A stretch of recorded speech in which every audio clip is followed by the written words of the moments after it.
tratemos de mejorarnos, más estaremos reforzando la idea de que algo está mal en nosotros. Nuestras historias pasadas refuerzan nuestros miedos y justifican nuestras defensas. Lo nuevo no puede llegar, sino soltando lo viejo. Decimos, más vale malo conocido que bueno por conocer, o al revés, no sé. El miedo nos retiene, nos tiene como una pelotita de goma rebotando siempre en el mismo lugar, siempre en el mismo tema. Buscamos soluciones afuera, un nuevo maestro, un nuevo gurú, una nueva terapia. Cambiamos de canal en YouTube, buscando al que me dé la receta mágica. Por un tiempo seguimos a tal y decimos, sí, es este es el que tiene la verdad. Pero después, no, este no es este otro. Ay, sí, este es. ¿Cómo saben? Por un tiempo, hasta que ya este otro tampoco es. Claro, si tus ideas están en continuo cambio, es normal que hoy pienses una cosa y mañana otra. Como también es muy normal que te quedes aferrado a un juicio por un largo tiempo y no quieras soltarlo. Bueno, hasta que llega otro juicio nuevo y dejas el anterior y te arremetes con el nuevo. Ay, ese intento de querer mejorarnos a nosotros mismos. Ese querer llegar a ser algo, no importa qué, pero algo importante. Mi cuento, mi historia, debe ser muy especial. Debe tener un final feliz.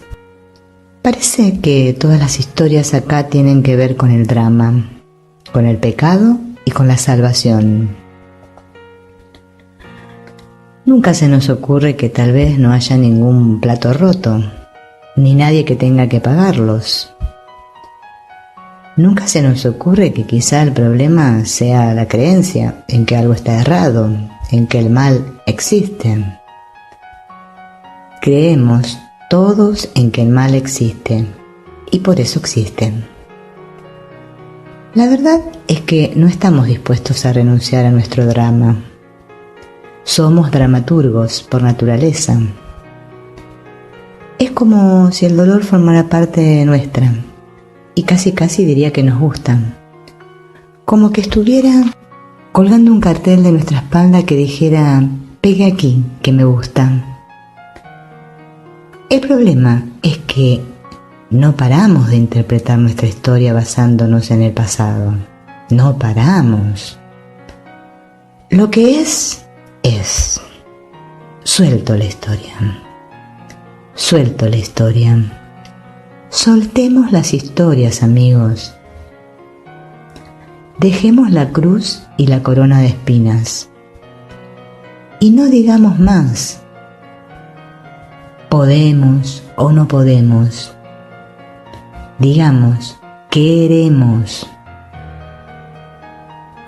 Gracias por ayudarme a sanar. Los que buscan la salvación en otros pierden contacto consigo mismos. La salvación no se puede hallar en el mundo. Solo puedes encontrarla dentro de ti, llevando amor a las partes de ti que aún se sienten carentes. Perderte en el mundo antes de saber quién eres no te brindará oportunidades para despertar. Debes explorar tu propio corazón para conectar con el corazón de los otros. Esperar a que otros te definan para saber quién eres no te llevará a conocerte. Descubre quién eres según tu propia definición. Si no quieres ser traicionado, no te traiciones a ti mismo. Solo el que se conoce y se acepta a sí mismo puede encontrar la igualdad con otro. El que no se conoce se regala a los demás, pues anda en continua búsqueda de aprobación, de migajas de amor. No podemos encontrar una auténtica relación con los demás si no aprendemos a relacionarnos profundamente con nosotros mismos, si no aprendemos a ser honestos con nosotros mismos. ¿Cómo llegamos a ser honestos y auténticos con nosotros mismos? Sintiendo nuestro dolor. Si nos relacionamos con otro sin haber atravesado nuestro dolor, es como construir una prisión emocional. Sentir tu dolor es el primer gran acto de liberación, es empezar a atravesarlo. Es la única manera de sanar. Apegarse al dolor es debilitante, produce una mayor fragmentación de la conciencia y desequilibrio emocional. ¿Cómo puedes pretender soltar tu dolor si no lo sientes, si no lo reconoces, si no te das cuenta que es tuyo? Primero tenemos que sentir para después soltar y sanar. Si no, proyectaremos todo nuestro dolor, todo lo que no queremos ver y sentir en nosotros, en otro. Si no nos sentimos, nos obstaculizamos y sufrimos, pero si atravesamos nuestros miedos, los entregamos y soltamos, se abre la puerta de nuestro corazón. Las heridas cierran y estamos listos para los milagros. Te haces responsable de tus heridas, te ocupas de ti mismo y al haber sanado tú, tus relaciones serán sanadas. Hemos intentado resolver nuestro odio hacia nosotros mismos, proyectándolo en los demás. Atacar a los demás o defendernos de sus ataques no minimiza nuestros juicios hacia nosotros mismos. No vamos a dejar de juzgar inmediatamente, pero podemos empezar a aprender cómo nos hieren los juicios que emitimos. Si le dijéramos al ego que no juzgue, que no compare, que no interprete, ¿qué va a hacer si no sabe hacer otra cosa? Lo único que podemos hacer es observarlo, no evitar que lo haga. Observar se convierte así en una práctica de profunda compasión por nosotros mismos y por los demás.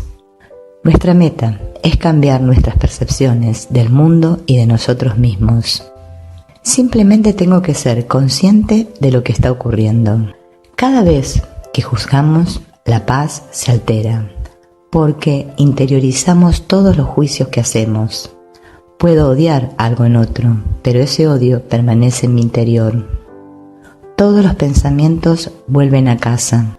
No se trata de ser bueno, se trata de darnos cuenta de que tenemos miedo.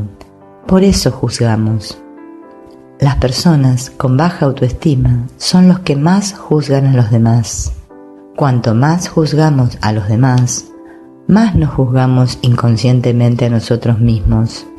Es importante observar y comprender al responsable de esta pesadilla, el personaje que nos domina. El personaje es el ego, y el ego no es real. Solo es una manera de pensar que nos mantiene prisioneros. No es que nosotros tengamos un personaje, es el personaje quien nos tiene a nosotros. El personaje está convencido de que si mejora dejará de tener problemas, puesto que él no es consciente de que él es el problema. Todos los personajes nos encontramos aquí para reconocernos, para recordarnos que solo hay una mente que se cree separada. Creemos que estamos relacionándonos unos con otros como cuerpos, como personajes, pero solo es una mente relacionándose consigo misma. Solo estoy yo y mis pensamientos. Es decir, que cuando me relaciono contigo, me estoy relacionando con lo que pienso de ti, con lo que creo que tú eres. Es decir, que si reacciono, estoy reaccionando a lo que yo creo que tú eres, a lo que yo pienso que tú eres. Cada vez que juzgo a otro, me estoy debilitando a mí mismo. Cada vez que juzgas, te contraes, El juicio es contracción. Pero puedes deshacerlo. En cualquier momento que hayas juzgado a otro y que por tanto te hayas juzgado a ti mismo, puedes deshacerlo, simplemente haciendo una elección diferente. Dile mentalmente a esa persona: no te juzgo. Extiendo el perdón hacia mí mismo por lo que he creado. Te abrazo y te amo. Te libero para ser tú mismo.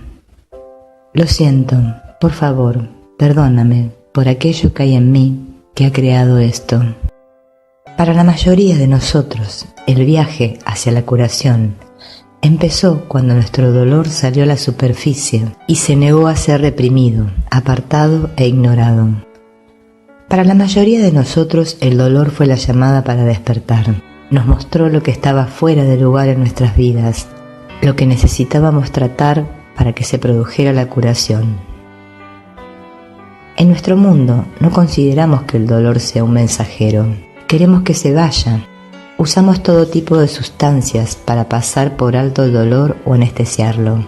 El alcohol, las drogas recetadas o usadas con fines recreativos, incluso la comida, el trabajo o el sexo, pueden convertirse en modos de evitar o negar que sentimos dolor. En nuestro intento de encontrar placer y escapar del dolor, no se nos ocurre que tenemos que escuchar el mensaje que nos trae. Hasta que no sepamos que nos duele y por qué, no tendremos mucha motivación para emprender el viaje de la transformación. Primero tenemos que dejar de negar o amortiguar nuestro dolor y empezar a sentirlo y a escuchar el mensaje que nos transmite. Esto saca a la superficie mucha vergüenza en cada uno de nosotros. Todos hemos desarrollado máscaras sociales y espirituales, detrás de las cuales nos escondemos, pretendiendo ser felices cuando nos sentimos fatal por dentro. Nos da miedo estar en el mundo sin máscaras. En él a menudo nos sentimos crucificados, juzgados y culpados por cualquier debilidad que tengamos. Experimentamos miedo y vergüenza de lo que llevamos dentro. Ocultamos nuestro miedo y nuestra vergüenza y pretendemos ser felices cuando no lo somos. Durante años creímos que éramos los únicos que nos sentíamos tan inadecuados. Pensábamos que todos los demás eran felices y estaban bien adaptados. No sabíamos que solo estábamos viendo las máscaras que llevaban puestas. Enfrentarnos con nuestro dolor es el primer paso hacia la sanación. Aprender a mirarlo con los ojos del amor. No podemos mirar nuestra sombra y la de los demás si no nos sentimos amados y aceptados. Sin conexión con el amor, rechazamos y negamos la sombra, o nos identificamos con ella y pensamos que somos ella. Tenemos que ser testigos y aceptar todos estos aspectos rechazados y negados en nosotros mismos, pues esto nos ayuda a recuperarlos e integrarlos. Así es como devolvemos la totalidad a nuestra psique. Hace falta valor para realizar el viaje interno. Primero, miramos las heridas causadas por papá y mamá y atravesamos el miedo y la vergüenza asociados a ellos. Tenemos que ver dónde comenzaron nuestros hábitos de traicionarnos a nosotros mismos y cómo fueron influyendo en las elecciones que hemos hecho con respecto a nuestro trabajo y nuestras relaciones, cómo hemos organizado nuestras vidas, cómo hemos entregado nuestro poder a otros y hemos permitido que ellos tomen decisiones en nuestro nombre, o cómo nos hemos obsesionado con el control, apropiándonos del poder de otros y decidiendo por ellos de manera inadecuada. Cómo las víctimas se convierten en verdugos, cómo nos convertimos en papá y mamá y transmitimos la herida que hemos recibido de ellos a nuestros propios hijos. Esto no es agradable de ver. Por ese motivo la mayoría no emprende este viaje, o si lo hace, se da la vuelta antes de ver la luz al final del túnel. Tu herida y tu hábito de traicionarte a ti mismo resurgen en cada una de tus relaciones íntimas.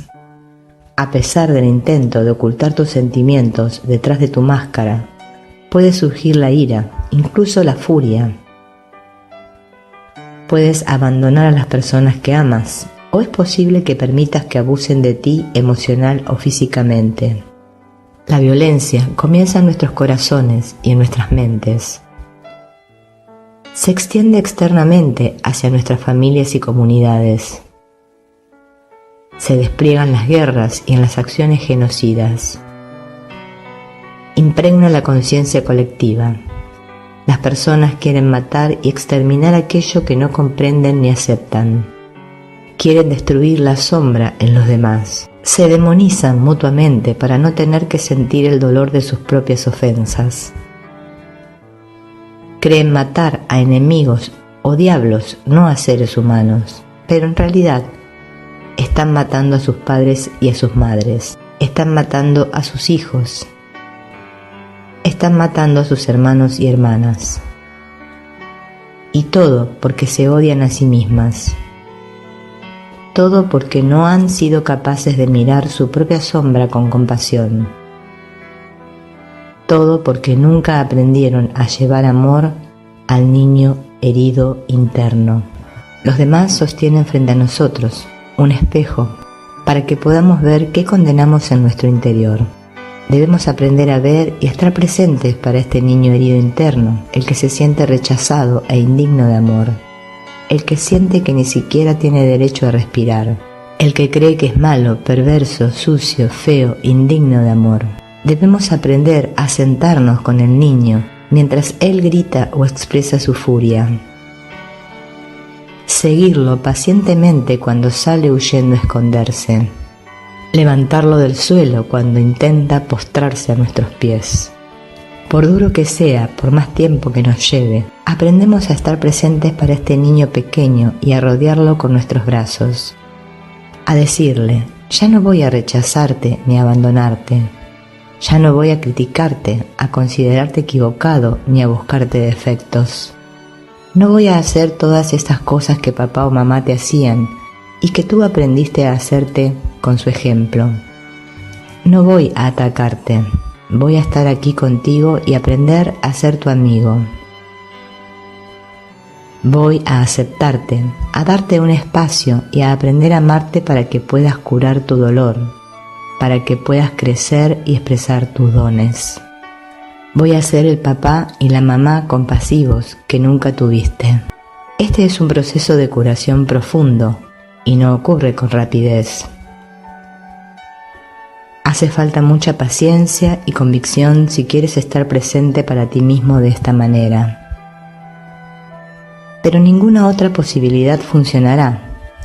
Eres el único que lleva amor a tu propia experiencia. Nadie más puede hacerlo por ti, ni mamá, ni papá, ni tu esposo o esposa. Eres tú el que tiene que aprender a llevar amor. Solo tu amor curará tu herida. Lo único que funciona es el amor y la aceptación. Por medio del amor y la aceptación construimos una relación de confianza con el niño. Y con el tiempo, gracias a esta nueva paternidad, puede crecer sano y fortalecido. Este es un proceso que lleva años, no días, semanas o meses. El éxito en el viaje de curación implica una transformación real, no solo un pequeño retoque superficial.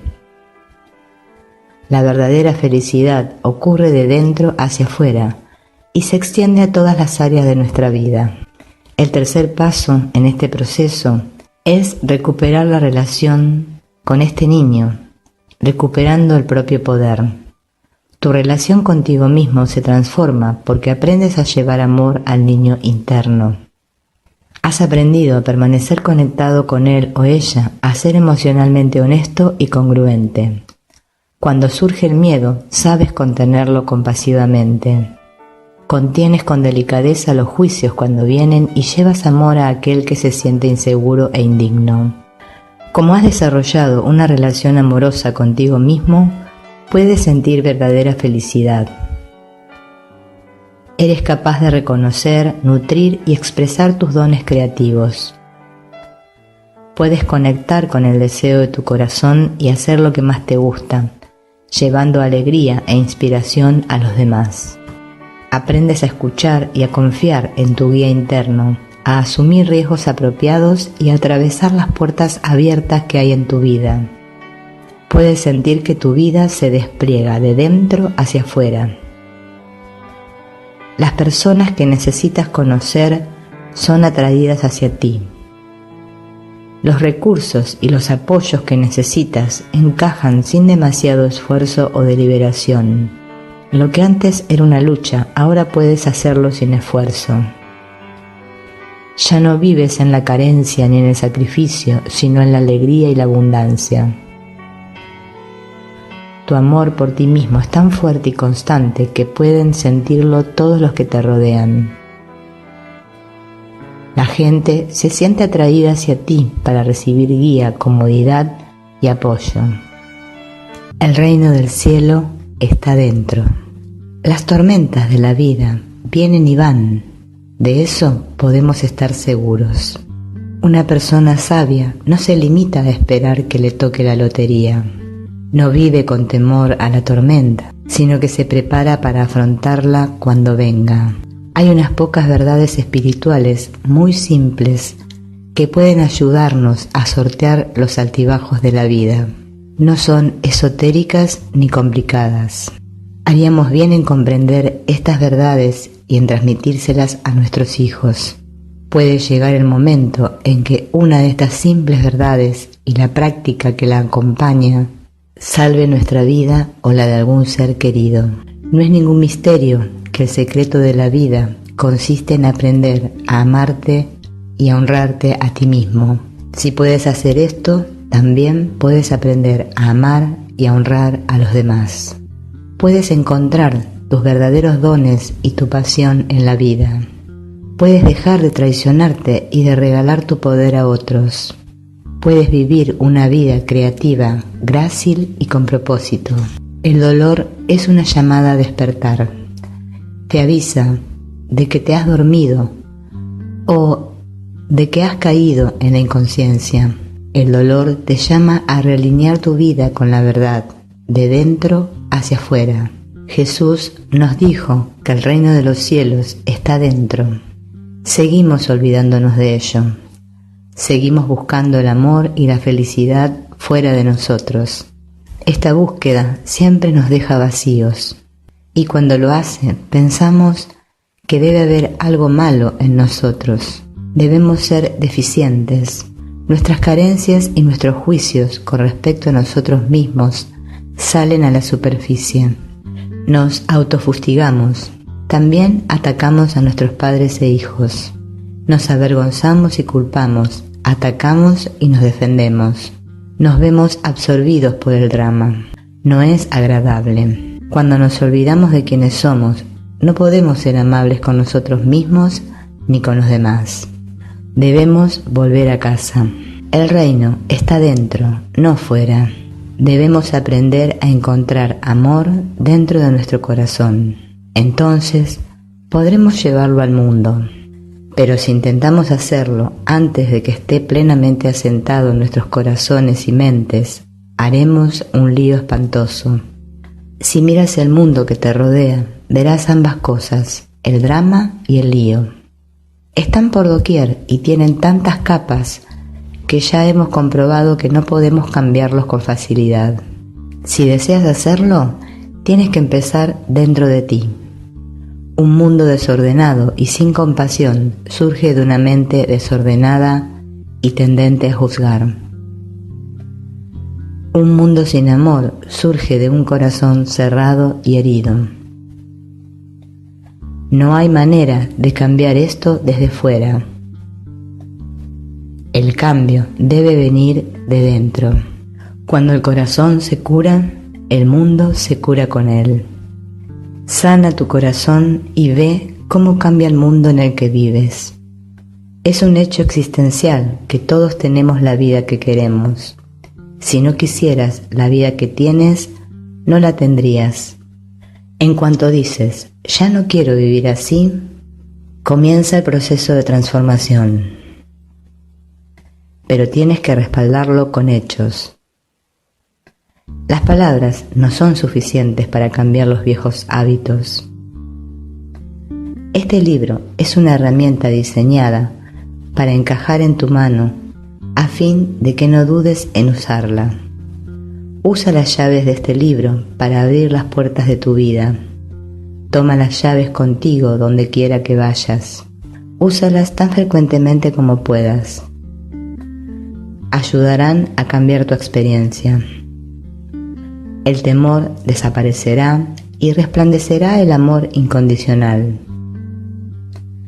A medida que despiertes a quien eres, también lo hará la gente que te rodea. Para un corazón amoroso no puede existir un mundo temeroso. El amor lo cambia todo. Haz tu parte y compruébalo por ti mismo. Ho'oponopono nos está diciendo, da permiso de esencia divina para que te guíe. Pues cuando somos guiados por el ego y el miedo, sufrimos. Dios solo quiere tu felicidad, así que si tenemos problemas, Dios no tiene la culpa de nada. Es más, ni se entera. Si tenemos problemas, los hemos creado nosotros. Asumo la responsabilidad. Divinidad, te entrego esto. Juzga tú por mí. Yo no entiendo nada. Estoy totalmente perdido, perdida. No sé qué hacer, ni qué decir, ni a dónde ir. Cuando entregas el control a la divinidad, todo funciona en armonía. Así que, si no hay armonía en tu experiencia, ya sabes quién está al mando, ¿no? Dar permiso, dar permiso. Cuando te dejas guiar por Dios, te llegan regalos. ¿Qué eliges, caminar solo o caminar con Dios? Estamos aquí para experimentar a Dios en nuestro corazón y solo podemos aprender por contraste. Primero tengo que experimentar lo que es el miedo para ver lo que es el amor. Vamos practicando Ho'oponopono y todo se va a ir ordenando en nuestras vidas, no como yo quiero, sino como es correcto y perfecto. Ho'oponopono nos conecta con nuestro propósito de vida. Te llega la inspiración, te pones en comunión con el ser. Al hacer Ho'oponopono, no solo estoy borrando basura de mi mente subconsciente, sino que también estoy dando permiso a mi esencia divina para que me guíe. Le doy permiso a mi esencia divina porque siento que mi esencia divina es amor, y el amor siempre quiere lo mejor para mí y para todos. Cuando sueltas lo que quieres, recibes más de lo que hubieses soñado. Solo la divinidad sabe lo que realmente está pasando. Nosotros no tenemos ni idea de lo que es mejor o peor. El objetivo de Ho'oponopono no es tener dinero, ni tener pareja, ni tener salud. Es tener paz interna. A pesar de lo que estemos viendo, a pesar de lo que estemos viviendo. Tan importante es estar en paz, pues desde allí atraes todo lo correcto y perfecto a tu experiencia. Recuerda, si estoy en paz, no necesito nada más. Permítete ser totalmente amado. El cuento de Pulgarcito relata la historia de un leñador y su mujer, que tenían 7 hijos. El más pequeño de ellos, Pulgarcito, había escuchado a sus padres decir que abandonarían a sus hijos en el bosque, pues ya no tenían para darles de comer. Pulgarcito, que era muy astuto, llevó en su bolsillo unas piedritas que fue tirando por el camino para recordar la manera de volver a casa. Nosotros hemos hecho como Pulgarcito, hemos puesto las piedritas, los obstáculos que ahora tenemos que perdonar para volver a casa. Fíjate que he dicho perdonar y no superar. porque superar implica esfuerzo y sacrificio, en cambio perdonar no. ¿Por qué? Porque el perdón no es algo que hagamos solos, sino con la ayuda de nuestro ser, de nuestro maestro interno. En cambio, superar implica que es algo que hacemos solos y por nuestra cuenta. El perdón es una profunda toma de conciencia. Es hacerme responsable de mi experiencia. Claro, uno se pregunta, ¿cómo puede ser que me haya puesto estas piedritas? Sí, puede ser, pero lo que pasa es que ni te acuerdas. ¿Por qué no te acuerdas? Porque lo has negado. Negarlo es como ocultarlo, ponerlo donde no lo veo. ¿Sabes? Vinimos aquí para aceptar lo que ya somos, lo que nos hemos olvidado que somos.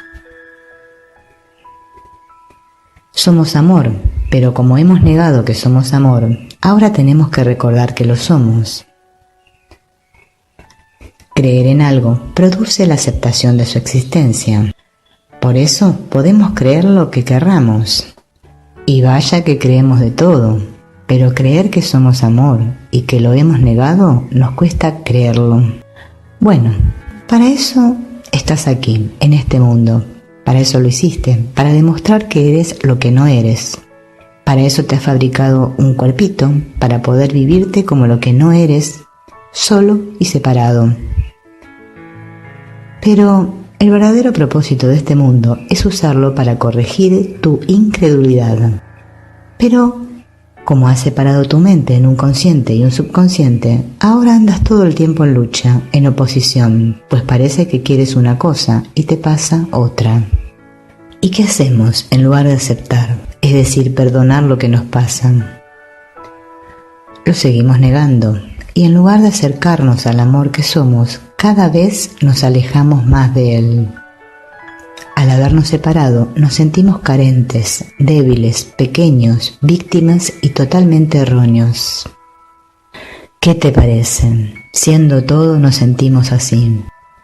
El ego, que tan solo es una manera de pensar en tu mente, ha logrado que te olvides de tu responsabilidad sobre la experiencia que vives, haciéndote creer que eres culpable de lo que te pasa y por tanto que mereces un castigo. Esto te ha causado tanto miedo, que te has olvidado de que dejaste esas piedritas que te indican el camino de retorno al hogar. Estás aquí para aprender verdaderamente. No como un cuerpo que aprende, sino como una mente que desaprende. ¿Qué desaprende? Que lo que se enseñó a sí misma era falso, que aprendió lecciones descabelladas que no le hicieron feliz. ¿Qué aprende? A elegir de nuevo cada instante. Puedes, si quieres, ver cada piedrita, en lugar de como un obstáculo a superar, como una lección, como una oportunidad para perdonar.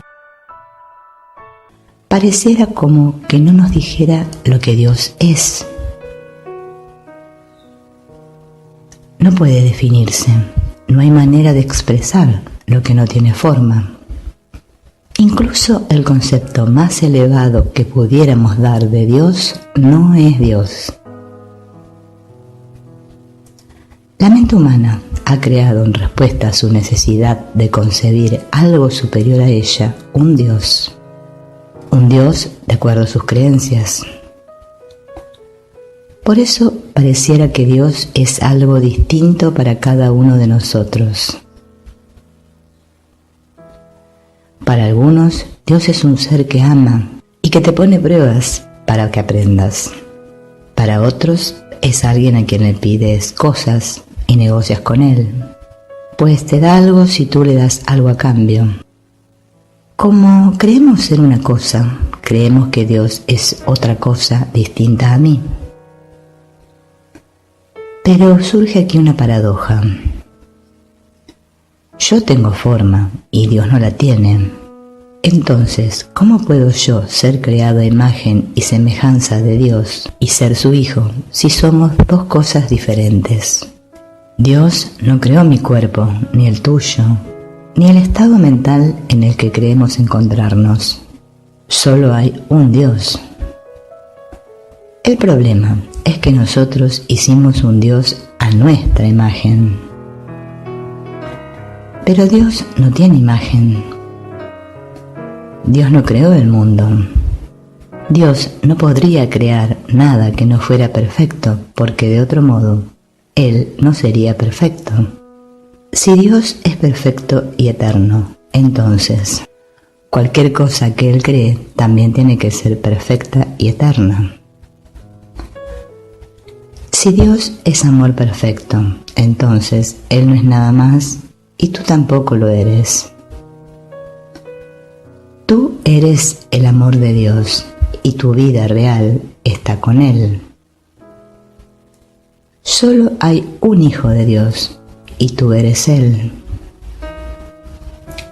El Hijo de Dios o Cristo no es un alguien o un quién. Él es tu realidad. Tú eres Cristo. No hay diferencia entre el Padre, el Hijo y el Espíritu Santo en la realidad. Pero tú no vives en la realidad. Lo que es uno no puede tener opuestos. Es decir, no puede ser dos. Es decir que solo Dios es real y lo que no es Dios es irreal. La realidad es invisible y cualquier cosa que pueda ser percibida u observada de cualquier manera es una ilusión. Dios creó a Cristo para que sea exactamente como Dios y para compartir su eterno amor y alegría con un éxtasis libre de cargas, ilimitado e inimaginable. Pero en un instante parece ocurrir que un aspecto muy pequeño de Cristo parece tener una idea que no es compartida por Dios. Como esa idea no es de Dios, Él no responde a ella. Pues si lo hubiera hecho, le hubiera dado realidad. Esa idea es la de ser distinto de Dios, de separarme, de hacerlo yo. Al surgir esta idea en la mente, ahora, este aspecto diminuto de Cristo parece ser consciente de algo más. Ahora, en lugar de unidad, tenemos dualidad. Antes solo existía la perfecta paz y unidad del cielo y nada más. Y esa sigue siendo la realidad. En realidad no hay más que una cosa. Pero ahora parece haber Dios y algo más. Esa es la ilusión de la dualidad y el mundo de la multiplicidad y de los infinitos sujetos y objetos que percibes en él. Son meros símbolos de la separación. Es decir, que Dios no sabe nada de este mundo ni de lo que pasa aquí. Pero cuando creíste separarte de Él, Él te dio un ayudante, tu maestro interno. Él te ayudará si confías en que Él y solo Él puede hacerlo. No puedes confiar en Dios hasta que reconozcas que Él no es el responsable de tus experiencias, sino tú. Te sentirás culpable hasta que comprendas que este mundo no es real y que en realidad no ha ocurrido nada. Si este mundo fuera real, Dios sería ciertamente cruel. Por fortuna, este mundo no es real y Dios no es cruel. Recuerda, Dios es. La experiencia de Dios es lo que te hace tener certeza de que lo que estás experimentando aquí no es verdad. El silencio nos coloca en línea directa con esa fuerza, ese poder creador primordial, convirtiéndonos así en canales directos, en expresiones directas de la acción creativa constante. El silencio es el poder más grande que existe. Todo lo que existe se genera en lo que no existe, en lo que no aparece. Todo lo que existe son aspectos parciales de algo que está más allá de lo que llamamos existencia, que está más allá de lo que llamamos existencia manifiesta. Abrirse al silencio es abrirse al potencial total incondicional. Entre los efectos que produce el silencio se encuentran que nuestra mente se aclara, se armoniza y se ahonda. Los pensamientos se ordenan. Conseguimos que nuestra conciencia capte lo que existe en profundidad detrás de las capas más aparentes de nuestra mente, de nuestra afectividad y de toda nuestra sensibilidad. Por el hecho de ahondar el punto de la conciencia, aumenta la potencia de nuestra mente y de toda nuestra personalidad de un modo extraordinario. Gracias al silencio profundo viene la paz. Nos conduce a la realización de la identidad profunda que hay en cada uno de nosotros. Gracias al silencio podemos acumular fuerzas físicas, afectivas, mentales y espirituales para la acción posterior. Nos permite ponernos en sintonía con el poder creador único y este se expresa entonces en nosotros y a través de nosotros. Nuestra vida al abrirse al silencio y al vivir desde el silencio es en sí misma una creación constante. Todos mis actos se convierten en una expresión de este proceso creativo directo. No vivimos pendientes de los juicios, de los objetivos, pues ahora nos vivimos descubriendo a cada momento esta profundidad inmensa del instante que a cada momento se derrama, se vierte al exterior de un modo totalmente nuevo, imprevisto, creativo. Dejamos de comparar y de tener preferencias porque descubrimos que lo esencial es esta realidad que se está expresando. La percepción, el sujeto y la cosa percibida forman una sola unidad, un campo único. Abrirse a zonas superiores de conciencia sin tener una personalidad sólida, equilibrada, una mente clara y coherente puede dar lugar a verdaderos trastornos mentales.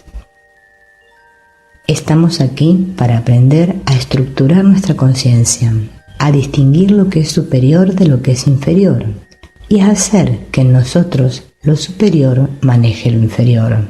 Si esto no se hace, solamente se produce conflicto en la vida de la persona.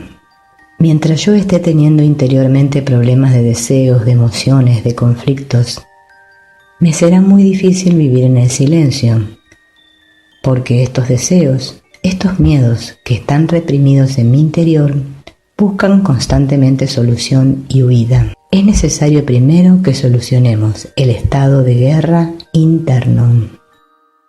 Si yo no desarrollo en mí el amor, que es mi conciencia de ser, yo no puedo amar a otro. Para amar a otro yo he de ser alguien que ame. A veces confundimos el amor con un interesarse por los demás en perjuicio de uno mismo. Pero a todos, en primer lugar, lo que más nos interesa es nosotros mismos. Pues si yo no satisfago mis necesidades más apremiantes, me muero. Yo he de atender, en primer lugar, mi necesidad urgente, inmediata y de cada momento de vivir y existir. Por lo tanto, yo he de tener ganas de vivir, lo que significa aceptar tales ganas y dar paso libre sin inhibirlo a este impulso profundo, primordial de vivir. Y esto ocurre en mí, entonces he de poder aceptar esto porque si no lo hago, no creceré en esa conciencia positiva de amor de vida, de ser, en mí como mío. Si yo no he llegado a esta realización profunda, a vivirme plenamente feliz, completo, y me obligo a interesarme por los demás, es cuando entro en un regateo. Y ahora me intereso por mí y dentro de un rato me intereso por los demás. Luego por mí, luego por los demás y así. Es decir, me engaño por momentos a mí mismo, demostrando que los demás me interesan, cuando en realidad soy yo el objeto primordial de mi amor. Hasta que no se satisfaga esta necesidad de sentirme ser y por lo tanto de vivir el amor en mí mismo, no podré estar disponible y abierto auténticamente para los otros. Y esto no significa ser egocéntrico ni egoísta, en absoluto. El egoísmo es totalmente negativo. Yo he de vivir la plenitud mía como sujeto, porque si no estaré viviendo una comedia de amor toda mi vida. ¿Sabes por qué tú vives pendiente de ti? Buscas esa realidad y esa plenitud que es tu primera necesidad básica, como ser consciente. Así como si te faltara el aire, lo primero que te interesaría sería respirar. Siempre que hay una necesidad primordial en mí, es porque la satisfacción de esa necesidad está a mi alcance. Porque necesidad y satisfacción son una sola cosa. Lo que llamamos necesidad no es nada más que la misma cosa vivida de un modo insuficiente. Yo no tendría necesidad de sentirme ser si no tuviera en mí una conciencia de ser. Pero como esta conciencia de ser no la vivo en mi personalidad concreta, siento un conflicto. Siento que en mí hay como una reclamación de algo grande, de algo completo. Y como no lo vivo, se crea un desequilibrio, un desfase, un malestar interior que me hace estar buscando sentirme un poco más yo, más pleno, más inteligente, más real, más victorioso, más algo. Es decir, que busco esa plenitud y a la vez estoy enamorado de esa plenitud que no tengo. Si la voy buscando pero a la vez voy negando que la busco porque me han dicho que eso es una pérdida de tiempo, eso de la espiritualidad, estoy impidiendo poder realizar esa plenitud en mí. Pero si yo admito que estoy buscando esa plenitud porque me doy cuenta que no la he realizado, que no la he actualizado en el nivel de mi mente, entonces ocurrirá que podré realizar esta plenitud de un modo directo. Yo no me amo tal como soy. Esto sería un estado negativo narcisista, el admirarse tal como se es ahora. Este es el aspecto falso. El aspecto correcto, auténtico, liberador, es que yo ame y admire esa plenitud que la intuición me está presentando como una realidad posible. ¿Cómo quiero llegar a ser? ¿Cómo quiero llegar a sentirme? ¿Cómo concibo yo mi estado interior plenamente realizado? Entonces, desde esa plenitud, desde esa comprensión, el amar a los demás es absolutamente natural. Así me estoy expresando. El amor que yo vivo en mí es la medida del amor con que puedo amar a los demás. Cuando alcanzo la plenitud, puedo abrirme a los demás. Entonces mi conciencia se expande, porque incluyo a todos. Así, cuando mire al otro, o cuando me mire a mí mismo, no estaré pendiente de lo que aparece, de la forma, del detalle, de la comparación, del juicio, de la crítica, sino que trataré de intuir esa presencia viviente, esta plenitud, esta realidad de la que la persona está haciendo una pequeña expresión. Así podré comprender al otro, porque lo entenderé desde el mundo de sus motivaciones profundas, desde el mundo que lo está empujando a hacer las cosas. Entonces podré relacionarme con ella partiendo de esa dimensión más profunda, y el otro se sentirá profundamente comprendido, aceptado y estimulado. Podré descubrir eso más grande en el otro porque lo vivo en mí, y entonces la relación humana se convertirá en algo creativo, en un descubrimiento constante que ayuda al otro y a mí.